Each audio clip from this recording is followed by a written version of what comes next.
ಸದ್ಯ ಬಚಾವಾದೆ, ಇಲ್ಲ ಅಂದಿದ್ರೆ ಅವ್ರ ಹತ್ರ ಸಿಕ್ಕಾಕೊಂಡ್ಬಿಡ್ತಿದ್ದೆ.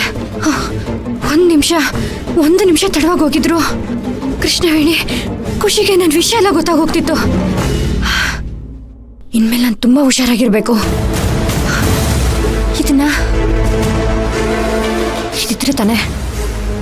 ಇದಿದ್ರೆ ತಾನೇ ನನ್ನ ವಿಷಯ ಗೊತ್ತಾಗೋದು.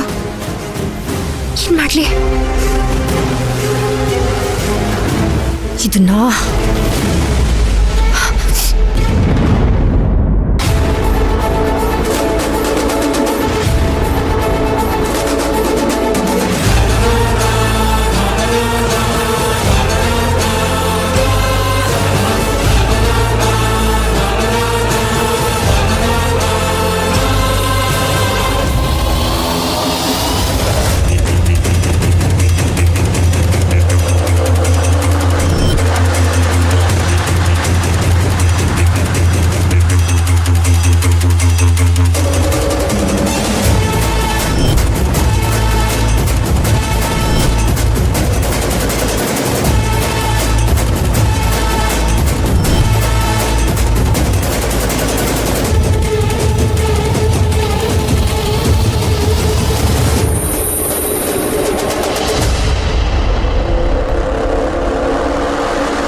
ಎಷ್ಟೊತ್ತೆ ಬರೋದು? ಬೇಗ ಬರಕ್ಕಾಗಲ್ವಾ?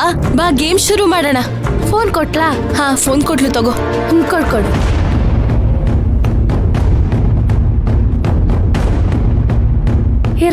ರೈಟ್ ಹೋಗೆ.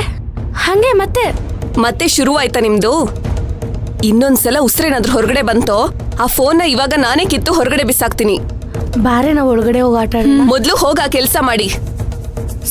ಡಿಸ್ಟರ್ಬ್ ಮಾಡ್ತೀರಾ?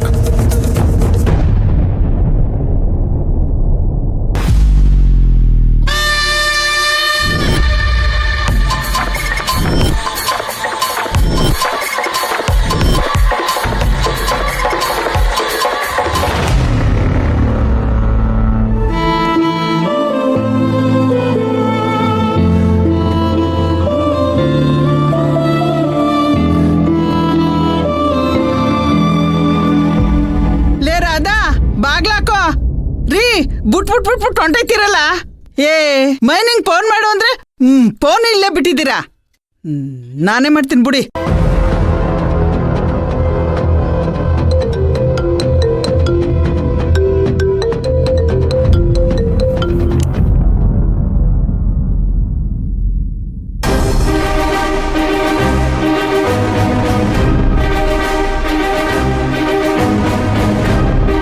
ದೇವ್ರೆ, ಮನೆಯಿಂದ ಯಾಕೆ ಫೋನ್ ಮಾಡ್ತಾವ್ರೆ?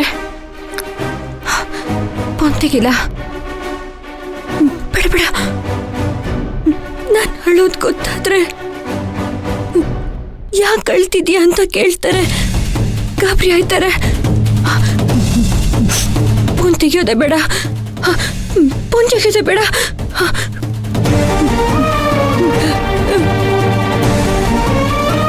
ಅಯ್ಯೋ ರಾಮ್ನೆ, ಇದ್ಯಾಕೆ ಮಗ ಫೋನೇ ಎತ್ತುತ್ತಾ ಇಲ್ಲ?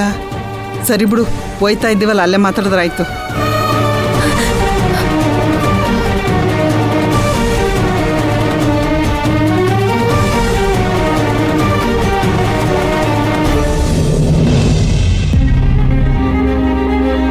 ಕಾಂತಪ್ಪಣ್ಣ,